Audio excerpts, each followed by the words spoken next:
우리 LA에서 샌디에고를 거칩니다. 다음 멕시코 국경이 나오죠. 멕시코 국경 티와나에서부터 이제 해안선을 따라서 100여 킬로미터를 달려가면 그 지역이 바로 엔시에나다입니다. 저희가 지난번 단기 선교를 그 지역을 다녀왔는데요.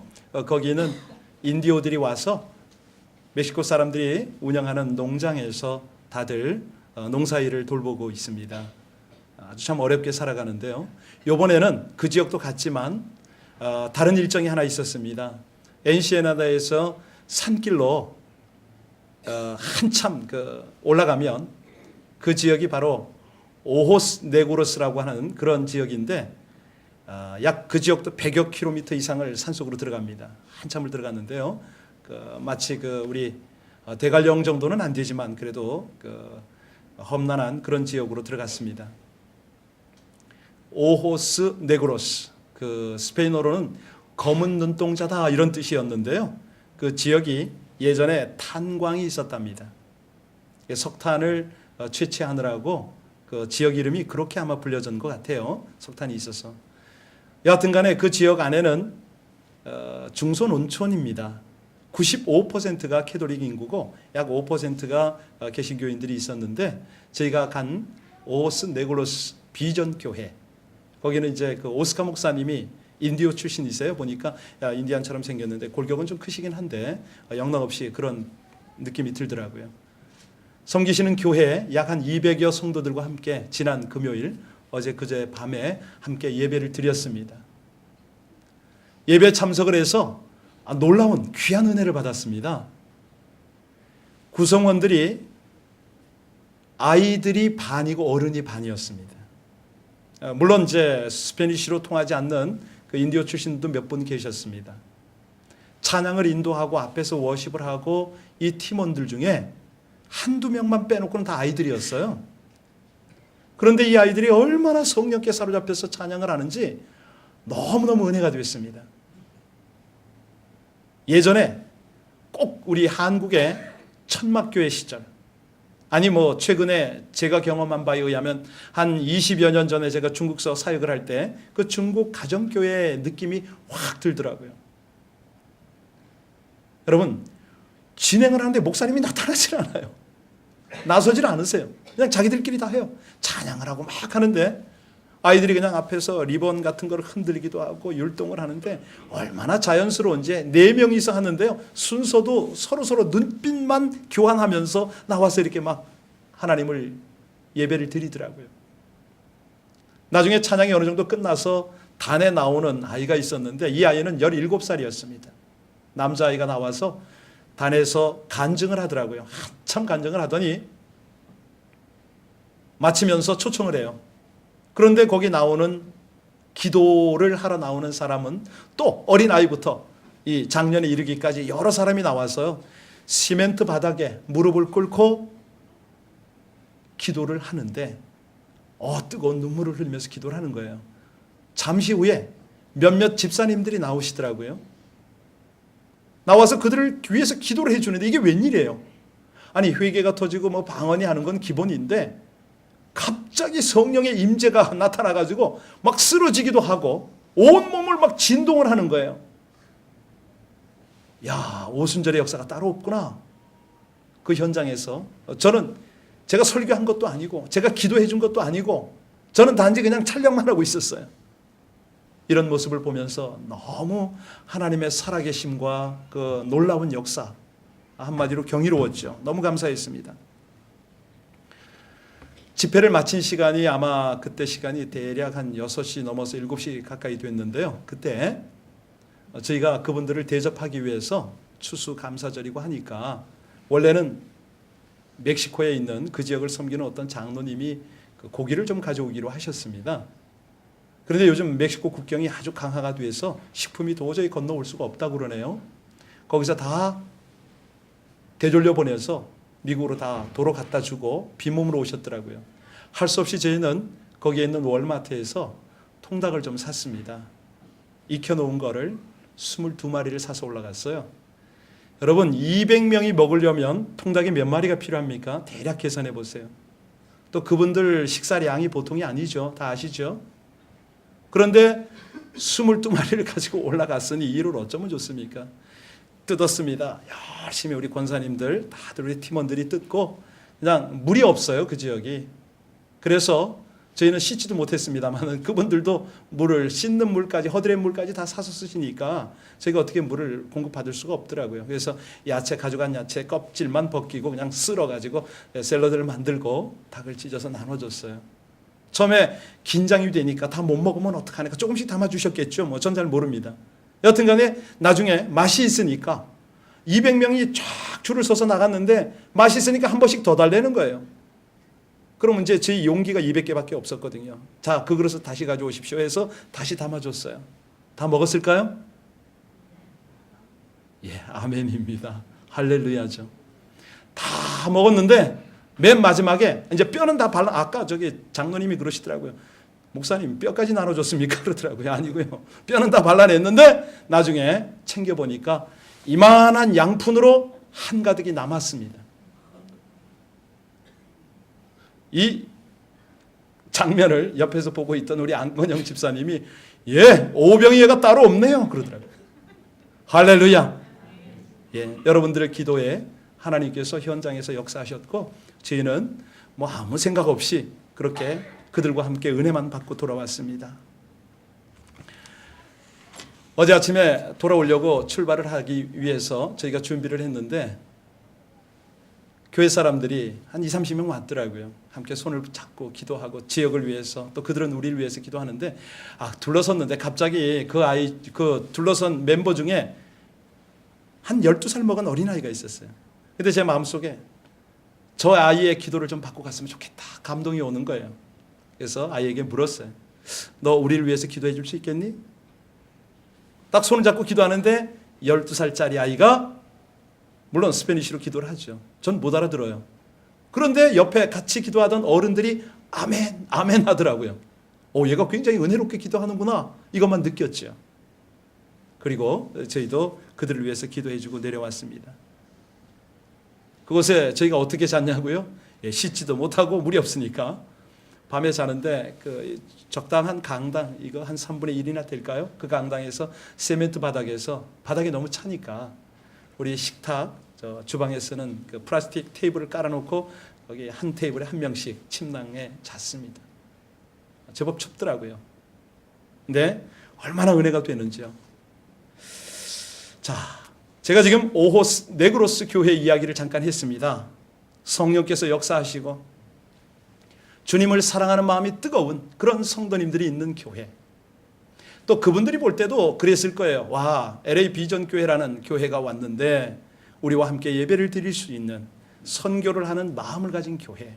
뭐 이런 약간의 교감은 있지 않았겠습니까? 그런데 중요한 것은 뭐냐면 사람들이 교회를 어떻게 생각하느냐, 혹은 지역 사회가 이 교회를 어떻게 생각하는가, 이것도 물론 중요하겠죠. 그러나 더 중요한 질문은 교회의 주인이신 주님께서 오늘날 그 네그로스 교회와 이 비전 교회를 어떻게 생각하시는가, 이것이 더 중요한 줄로 믿습니다. 오늘 본문이 바로 그 내용이에요. 이 계시록에 등장하는 7교회, 이 7교회 중에서 첫째 교회, 장자와 같은 교회 에베소 교회에 대한 주님의 평가, 주님의 명령, 이거를 지금 우리는 묵상할 거거든요. 여러분들이 요한 계시록을 대하면서 어떤 느낌이 드십니까? LA에 보면 요한 계시록으로 강해하는 교회가 있습니다. 요즘은 재림을 앞두고 666 베리칩이며 뭐며 하며 수많은 교회가 이 요한 계시록을 아주 심도 있게 아주 그냥 심각하게 다루는 것을 봅니다. 어떤 이들은 이 계시록을 대하면서 이건 너무 난해하다, 우리 평신도들이 볼 것이 아니다, 뭐 이런 생각을 가지고 접근하기도 합니다. 물론 틀린 말은 아니지만 중요한 것은 오늘 본문의 배경을 잘 이해하고 이 계시록을 바른 관점으로 접근하기만 하면 내용은 너무 쉬워요. 쉬울 뿐만 아니라 우리 하나님의 마음을 알아갈 수가 있습니다. 여러분과 제가 지난 목요일부터 계시록을 지금 묵상을 시작했는데요. 오늘은 배경을 조금 설명하고 본론으로 접근을 하겠습니다. 계시록에 기록되어 있는 7교회, 이 7교회가 신앙생활하던 당시가 어떤 상태냐면요, 로마의 도미티우스 황제가 통치하던 때입니다.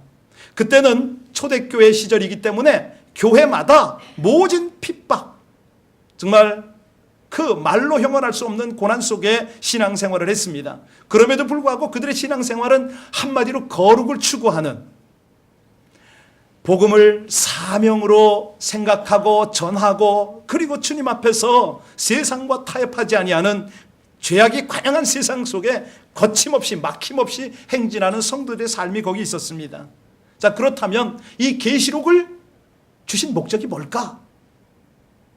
한마디로 계시록을 주신 우리 주님의 뜻을 우리가 찾아야 되는데요, 목적을 우리가 이해해야 이 배경을 제대로 알고 본문 속으로 들어갈 수가 있습니다. 우리 주님께서 계시록을 주신 목적이 뭘까? 고난당하는 교회 공동체로 하여금 하나님의 눈을 좀 가져라, 우리 하나님의 관점으로 소망 속에서 살아가라, 지금 이것을 격려하기 위해서 이 말씀을 주셨거든요. 왜냐하면 곳곳에 황제의 신상이 서 있었습니다. 황제를 숭배해야 그 지역에서 살아갈 수가 있었던 것이죠. 그런데 황제 숭배를 강요받고 있음에도 불구하고 고난과 핍박을 자처하고 그 교회 공동체가 이제는 미래의 소망 속에서 하나님을 경외하는 거룩한 예배 공동체를 세워져야 되는데, 그것을 위해서 하나님께서 지금 이 목적으로 이 책을 주셨거든요. 자, 제가 배경을 설명했기 때문에 이제는 우리가 고정관념을 좀 깨뜨릴 필요가 있습니다. 대부분 많은 사람들은 이 계시록, 요한계시록 그러면 우주적 관점에서 종말을 다루는 책이다 이렇게 이해를 해요. 그러니까 막 666 베리칩 그러면 심각하게 몰입을 합니다. 목사님 베리칩 좀 설교 좀 하세요, 별 얘기를 저한테 다 합니다. 물론 그것이 틀렸다는 얘기는 아닌데 우리 주님께서 우리에게 주시는 핵심을 놓쳐서는 안 되거든요. 여기 아주 너무 중요한 것이 있는데, 지금 뭐냐면 종말은 분명해요. 그런데 이 종말이 누구 손에 있느냐, 이거를 우리가 놓쳐서는 안 됩니다. 그래야 비로소 계시록을 기록해서 오늘을 살아가는 우리에게 이 말씀을 묵상하게 하는 하나님의 뜻을 헤아린다는 거예요. 여기 하나님의 뜻이 뭐냐면 영적인 분별력과 더불어서 영적인 성장을 이루는 것이 그분의 뜻이고요. 더 중요한 것은 뭐냐면 계시록에 녹아있는 철저한 복음의 메시지를 받아야 된다는 거예요. 그 복음의 메시지 속에 중심이 뭐냐면 하나님과의 사랑이라는 거죠. 이걸 놓치면 아무것도 안 돼요. 이걸 놓쳐버리니까 변죽을 울리고 온갖 협박에 가까운 설교를 하게 되고 그런 겁니다. 그건 아니에요. 우리가 잘 알고 있듯이 요한계시록은 요한 사도가 밤모섬에 유배를 당해 있을 때에 그때 어느 주일을 맞았습니다. 어느 주일날, 여러분들이 1장 11절 좀 보세요. 거기에 그 내용이 나와요. 어느 주일날 호련히 예수께서 성령으로 감동을 합니다. 환상을 열어주시고 아주 신비로운 경험을 하게 하세요. 여러분, 지금 이때가 로마 도미티우스 황제 때라고 그랬지 않습니까? 핍박을 하다 안 되니까 이제는 요한 사도를 밤모섬까지 유배했습니다. 이 밤모섬은요, 지도를 한번 보여주시겠어요? 밤모섬의 모습을 한번 보시게 되면 아시아에 있습니다. 우리 한국인들의 개념은 한국 그러면 한국이 아시아의 중심으로 생각하는데 절대 그렇지 않습니다. 조금만 돌아 한번 앞장을 보여주시면요. 맨 앞으로 돌아가겠습니다. 바로 여기 보세요. 이걸 보고 우리는 중앙아시아다. 이 중앙아시아의 위치는 어디냐면 유럽과 연결이 되고 있는 그런 곳이에요. 이 아시아의 7교회가 타원형처럼 이렇게 되어 있지 않습니까? 다음 그림 보여주세요. 자, 이 그림을 보여드리는 이유가 있습니다. 자, 이 7교회에 보낸 서신이 하나님의 메시지가 바로 요한계시록이라고 그랬는데요. 자, 그러면 당시에 7교회만 있었겠느냐? 아닙니다. 이 당시에 더 많은 교회가 있었죠. 그런데 왜 7교회 이름만을 여기에 기록을 했느냐? 이것은요, 상징적 숫자다 이렇게 이해하시면 좋겠어요. 모든 오고 오는 시대의 교회를 포함해서 7교회 이렇게 하나님께서 묶어 놓으셨습니다. 그런데 이 본문에서 7교회를 향한 우리 하나님의 메시지의 내용이 뭐냐? 대부분 보면 책망, 권면, 경고, 약속, 무엇보다도 칭찬, 아주 자랑스러우셔서 하나님께서 그렇게 기뻐하시는 내용들이 이 속에 그대로 있습니다. 자, 이제 에베소 교회를 한번 보시겠습니다. 에베소 교회가 굉장히 웅장해요. 아주 잘생겼습니다. 보면은 지금도 그 유적들이 남아있을 정도예요. 자, 이런 그 흔적들, 초대교회 흔적들을 우리가 보면서 무엇을 깨달아야 될 것인가? 우리 하나님께서는 이 모든 역사의 과정과 당신의 경륜을 통해서 오늘 우리에게 어떤 메시지를 주고 싶어 하시는가? 본문으로 돌아갑니다. 자, 이제 2장으로 돌아갈 텐데요. 이 에베소 교회를 그렇게 이해하시면 참 좋습니다. 하나님의 위대한 사람들이 심우했던 교회. 대표가 바울 사도, 그리고 요한 사도도 거기 심우했습니다. 폴리갑, 초대 때 교부죠. 그 유명한 폴리갑도 이 에베소 교회를 목회를 했습니다. 특별히 바울 같은 경우에는 여기서 3년간 목회하기도 했죠. 그런데 우리 예수님이 오늘 본문에서 뭐라고 그러시냐면 오른손에 7별을 붙잡고 7 금초대 사이를 다니시는 분, 이렇게 묘사가 되어 있잖아요. 왜 이런 말씀, 이런 표현을 쓰셨을까요? 우리 주님은 교회의 주인 되심을 이런 방법으로 표현을 하세요. 주께서 각 교회의 지도자를 세우시지만 그들을 오른손, 곧 능력의 손으로 붙잡고 계시고 이 교회들을 친히 주관하신다. 이걸 보이는데요. 우리 7절 한번 돌아갔다 오겠습니다. 마지막 7절을 보시면, 자, 같이 읽습니다. 시작. 귀 있는 자는 성령이 교회들에게 하시는 말씀을 들을지어다. 이기는 그에게는 내가 하나님의 낙원에 있는 생명나무의 열매를 주어. 여러분, 오늘날도 하나님의 음성이 들려지는 시대라고 믿으십니까? 여러분들 귀 있으십니까? 그러면 하나님의 음성이 들리십니까? 심각한 겁니다. 네. 아니, 이렇게 하나님은 분명히 말씀하시고 성도는 귀가 있어서 들어야 할 터인데 왜 우리 귀에, 내 귀에는 하나님의 음성이 친히 들리지 않을까?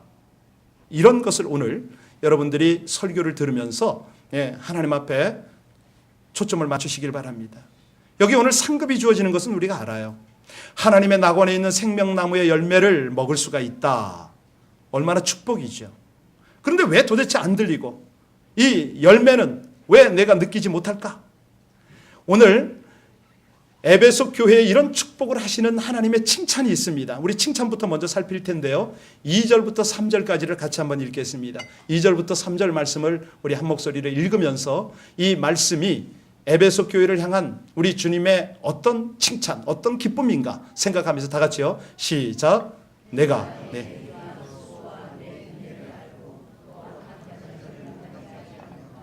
자칭 사도라 하되 아닌 자들을 시험하여 그의 거짓된 것을 내가 드러낸 것과 또 내가 참고 내 이름을 위하여 견디고 게으르지 아니한 것을. 에베소 교회는 복음을 받던 초기 때부터 많은 박해와 시련을 겪었다고 말씀드렸죠. 사도행전 19장쯤에 보면요, 바울의 전도로 다이아나 신전 주변에서 우상 신상을 만들어 팔던 상인들이 생계 위협을 받습니다. 그랬더니 이 바울과 그리스도인들을 얼마나 격렬하게 핍박했는지 모릅니다. 그럼에도 불구하고 에베소 교회의 성도들은 위축되지 않았죠. 여전히 복음을 위해서 수고를 아끼지 않았고 끝까지 인내하며 전도했다. 우리 주님께서 보실 때 칭찬할 만한 거예요. 얼마나 귀한지 모릅니다. 여러분들이 생업에 힘들고 어렵고 이민생활 벅차지만 그럼에도 불구하고 인내하며 복음 전하는 이 모습을 주께서 보고 계심을 믿으시기 바랍니다. 더군다나 여기 하나님께서 기뻐하신 것이 뭐냐면 이단이 발붙이지 못하도록 교리적 확신에 굳게 서 있었기 때문에 더 기뻐하셨어요. 아주 귀하게 본 거죠. 가장 중심에 우리 하나님께서 그렇게 기쁘셨던 것이 뭐냐면 그렇게 힘들고 어려운데도 불구하고 주님을 향한 사랑이 간절했던 것을 우리 주님께서 그것을 아셨어요. 자, 6절에 한번 보시겠습니다. 6절에 한번 보시면 니골라당이 나오는데 같이 읽습니다. 시작. 오직 내게 이것이 있으니 내가 니골라당의 행위를 미워하는도다. 나도 이것을. 우리 주님께서 미워하시는 니골라당 누굽니까? 그 예루살렘 교회 7 집사 중에 한 사람이 안디옥 출신의 니골라가 있었거든요. 사도행전 6장 5절에 나옵니다마는 그가 무율법주의자로서 방종에 빠져서 살았습니다. 에베소 교회가 이런 방종들을 단호하게 거부를 했거든요. 자, 이것이 지금 오늘날 우리가 들어야 할 칭찬의 내용인데요. 잘 들으시기 바랍니다. 자, 그들이 로마의 영향권 아래서 사회와 타협하지 않으면 살아갈 수가 없었기 때문에 이 니골라는 적당히 교회 안에 이런 것들을 받아들였습니다. 조금 이따 더 자세히 이제 말씀드릴 수가 있는데요. 책망을 먼저 한번 보십시다. 이 책망, 에베소 교회가 주님께 받은 책망을 살펴보면 내용이 나와요. 4절 한번 보시겠습니다. 4절 같이 읽습니다. 시작. 그러나 너를 책망할 것이 있나니 너의 무엇을 버렸다고요? 여러분, 처음 사랑을 왜 잃어버립니까? 뭐 이유가 많겠지만 가장 중요한 핵심이 뭐냐면요, 순결함이 유지되지 못할 때 첫사랑은 다 떠나갑니다. 예를 들어서 그 사랑 안에 물질이, 어떤 조건이 섞이게 되면, 희석이 되게 되면 그때부터는 더 이상 순수한 사랑은 아니지요. 이 에베소 교회의 니골라당의 행위가 뭐냐면 적당히 황제 숭배를 합니다. 심지어는 당시에 있는 아데미상을 섬기는데 뭐 그 앞에, 제단 앞에서는 풍요를 가져오는 이 성적 접촉을 하죠. 그러니까 매춘을 합니다. 음란한 행위를 하는 것이죠. 이런 문화들을, 세속의 문화들을 교회 안에 가져와서 섞어버렸습니다. 혼합주의 신앙 형태를 나타낸 거죠. 자, 아니 아데미 우상을 섬기는 그 도시 가운데 십자가 복음이 전파가 되었습니다. 많은 사람들이 회개하고 개종해서 그리스도와 함께 살게가 됐죠. 그런데 지금 니골라당은 옛 습관을 완전히 잘라버리는 것이 아니라 세속 문화에 취해서 살아가는 그런 모습을 교회 안에서도 보여준 거예요. 예를 들어서 술 한 잔씩 마시면 어때 이거죠. 그런데 이 술을 마시는 것이 점차 술 취함으로 번져갔고, 술이 취하니까 절제가 안 됩니다. 자기도 모르게 우상 숭배를 했습니다. 그런데 우상 숭배의 내용 중에 음란함이 있었어요. 그러니 술 취하고 우상 숭배하고 음란하고 자연스러운 순서로 타락해 가기 시작했습니다. 그로 말미암아 그렇게 훌륭하게 또 사랑스럽게 칭찬받던 에베소 교회가 우리 주님의 사랑, 첫사랑을 점차 잃어버리는 거죠. 결국은 우리 주님께서 편지로 자세한 내용을 조목조목 써보내지 않으면 안 될 정도까지 사랑이 완전히 식어버렸던 것입니다. 여러분, 이 처음 사랑을 다시 회복하지 않으면 버림을 받는 거예요. 위험한 지경에 놓이는 것입니다. 사실 이런 내용을 우리가 이렇게 살펴보면서 심각하게 들을 필요도 없죠. 왜냐하면 이 인간의 모든 사랑은 가변적 사랑일 수밖에 없기 때문에요. 남녀의 뜨거운 사랑, 뭐 언제까지 이렇게 뜨겁습니까? 첫사랑도 식을 수 있습니다. 그래서 결혼이란 사랑의 무덤이 아닌가? 뭐 이런 말이 생겨났을 정도니까요. 물론 이 에베소 교인들의 주님 사랑, 또 성도 간의 사랑, 이것도 변질되어 가지요. 그런데 그 이유가 뭐냐면 진리의 정통을 사수하려고 타인의 사랑을, 그 사랑의 관계를 아주 서로 비판합니다. 서로 간의 불신이 시작되었는지도 모르죠. 여러분, 여기서 중요한 것이 뭐냐면요, 믿는 것 못지않게 중요한 것이 사랑을 망각하는 데부터 온다는 거예요. 이 진리와 사랑의 균형은 언제나 사실은 우리에게는 어렵습니다. 어려운 과제지요. 왜? 사랑을 막 강조하다 보면 진리를 놓치게 되고, 진리를 막 강조하다 보니까 사랑을 놓칠 수가 있습니다. 그러니까 할 수 없습니다. 우리는 주 예수 그리스도만이 길이고 그 길을 따라가면은 거기가 진리가 나타나고 그 진리 안에 사랑이 있습니다. 생명이 있는 것이죠. 방법이 없어요. 자, 그러면 자칫하면 사랑 없는 진리는 인간을 질리게 만들 수도 있는데, 과연 우리 하나님께서 오늘 본문을 통해서 우리에게 주시는 메시지가 뭘까요? 한마디로 설교 제목처럼 첫사랑의 열정으로 되돌아가는 것입니다. 그렇죠? 그런데 한번 생각해 보십시오. 여러분, 부부간의 사랑이 왜 식습니까? 네, 원인이야 여러 가지가 있겠지만 그 중에 하나가 의사소통이 상실되어지면 그때부터 점점 멀어지는 거 아니겠습니까? 어제는요, 제가 단기 선교를 끝마치고 왔는데, 아니 박기태 집사님의 둘째 딸 주희를 불렀어요. 그랬더니 저를 본 척도 안 하더라고요. 아시잖아요, 제가 어떤 관계로 있는지. 두 번, 세 번 불러도요, 절대로 눈도 안 마주쳐요. 그러니까 주희를 안고 있던 샤론 집사가 뭐라 그러냐면, 얘야, 목사님 3일 안 봤다고 이러면 이건 너무한 거 아니야? 그러더라고요. 여러분, 신혼부부는요, 꼭 붙어 있습니다. 그렇습니까? 예, 꼭 붙어 있어요. 아니, 조금 떨어져 있으면 바로 문자를 날립니다. 그렇지 않습니까?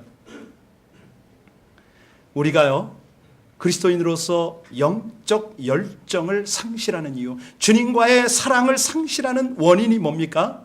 주님과의 교통이 멀어지면, 주님과 멀어지면. 여러분, 우리 교회가요, 우리 성도님들이 어떤 큰 일을 해내는 것보다 더 중요한 것이 뭡니까? 영성이 살아있는 교회 아니겠습니까? 주님의 사랑이 녹아있는 그런 교회가 아니겠습니까? 정말 좋은 교회는요, 첫사랑의 그 감격이 살아있는 교회인 줄로 믿습니다.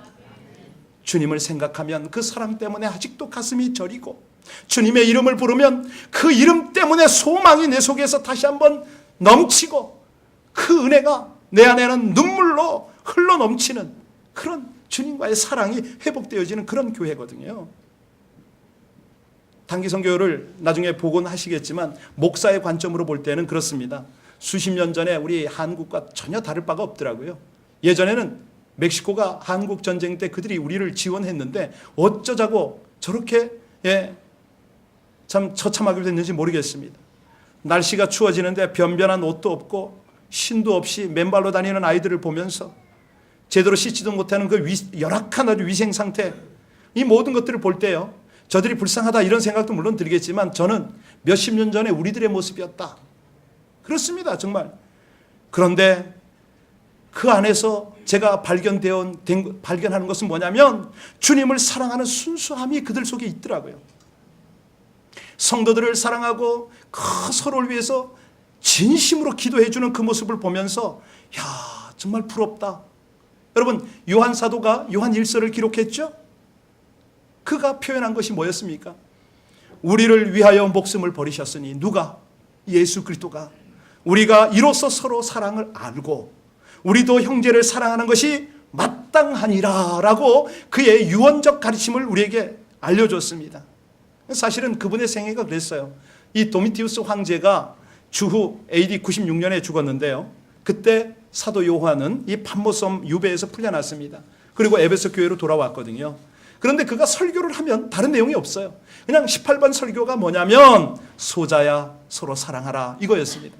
나중에 이제 몸이 워낙 불편해서 제자들의 부축을 받고 설교단 의자에 앉아서 설교를 했거든요. 그때마다 제자들의 부탁이 있습니다.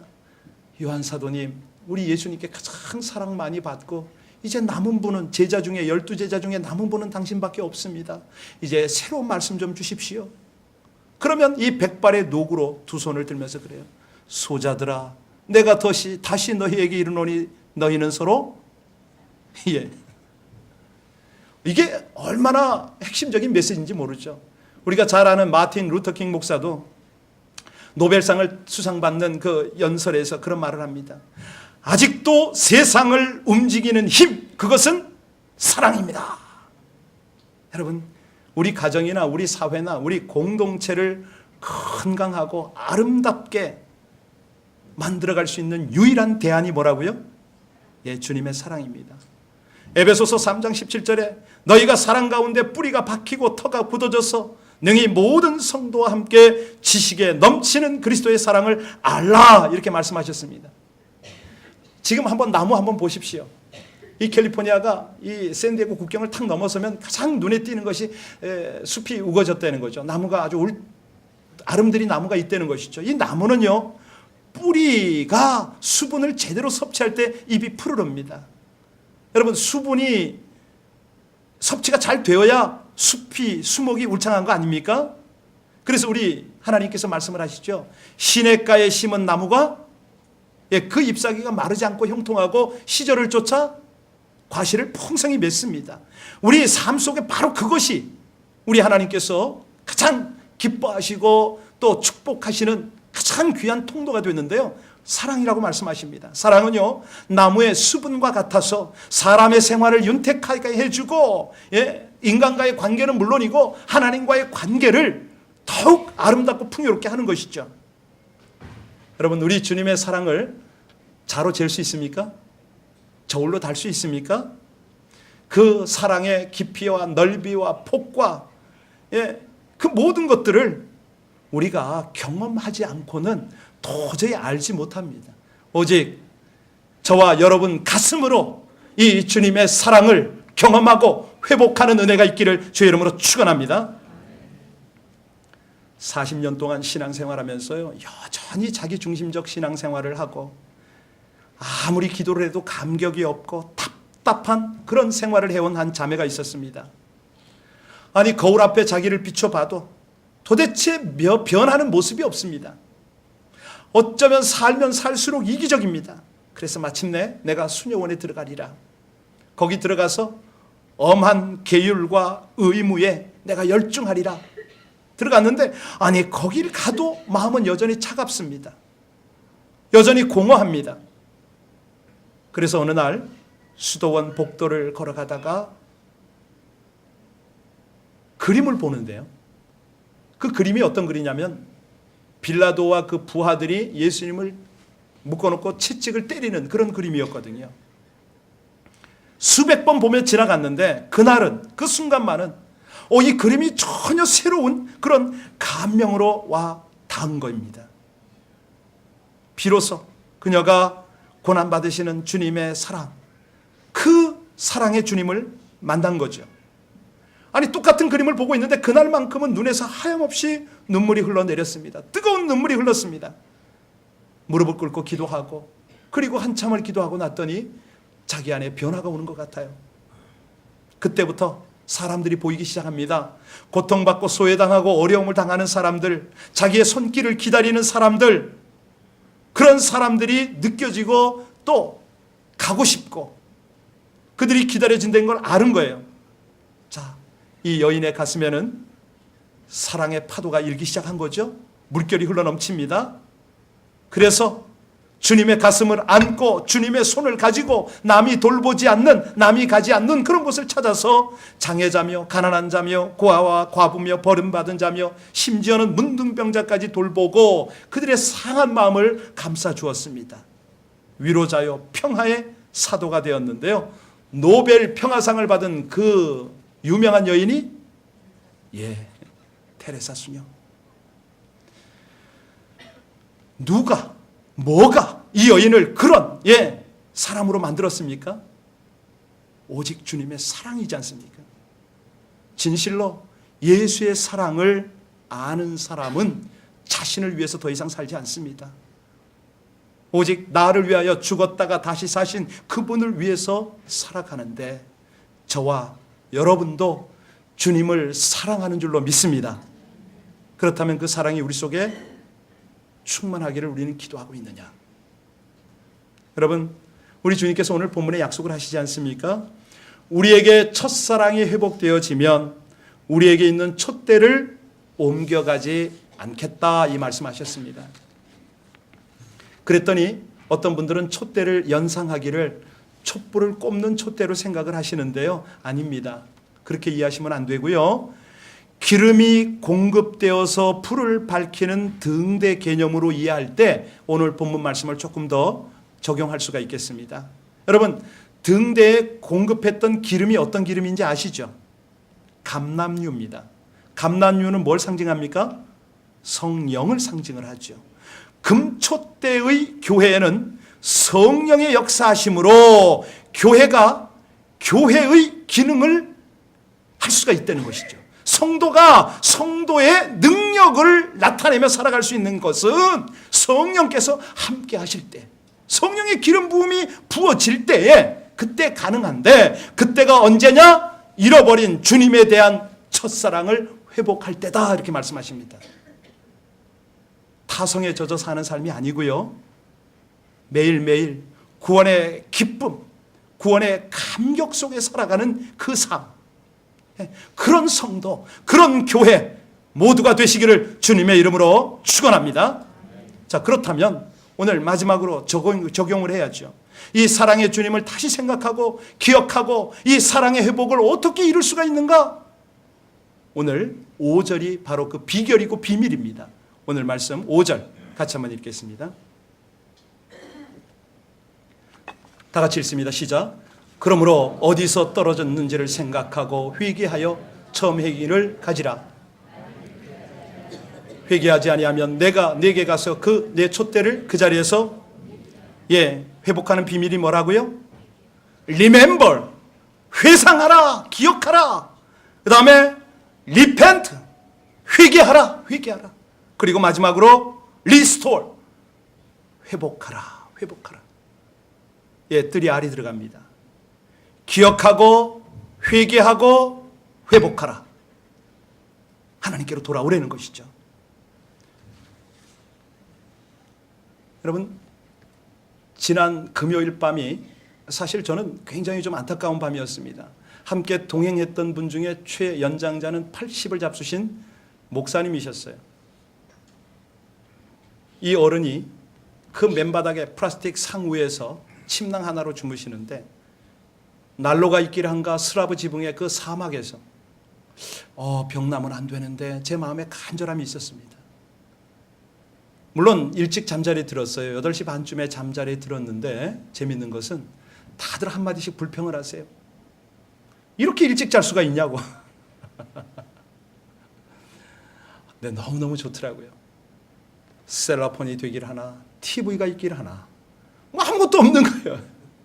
아주 단조롭습니다. 그러니 성도의 교제만 있고 하나님과의 교제만 거기 있잖아요. 얼마나 감사했는지. 잠을 자는데요, 12시 반이 되니까 다 깨세요. 4시 반 아니에요 하고 다 일어나시더라고요.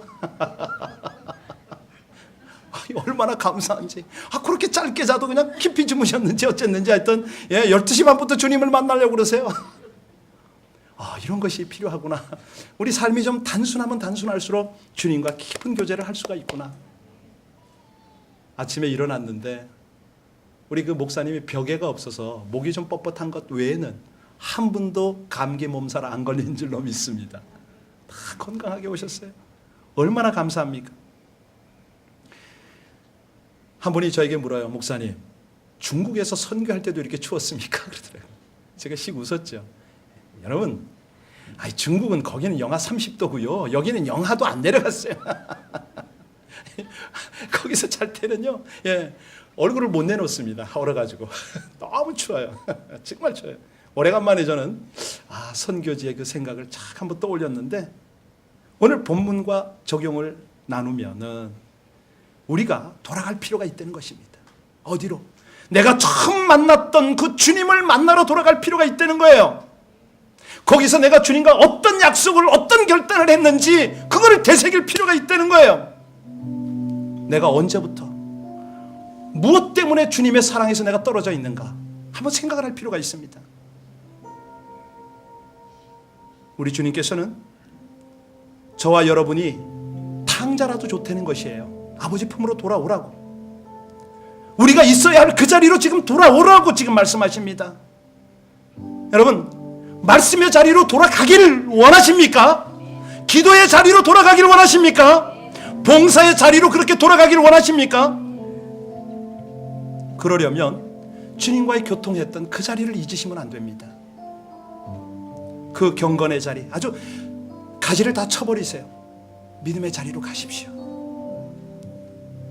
하나님의 음성을 듣던 자리, 성령이 충만했던 자리, 어떤 환난과 역경과 시련 속에서도 주님 한 분만으로 인하여 내가 만족했던 그 자리, 그 자리를 회상하십시오. Remember. 그 자리로 내가 돌아가기를 원치 않고 여기가 좋사오니 이건 회개해야 된다는 거예요. Repent.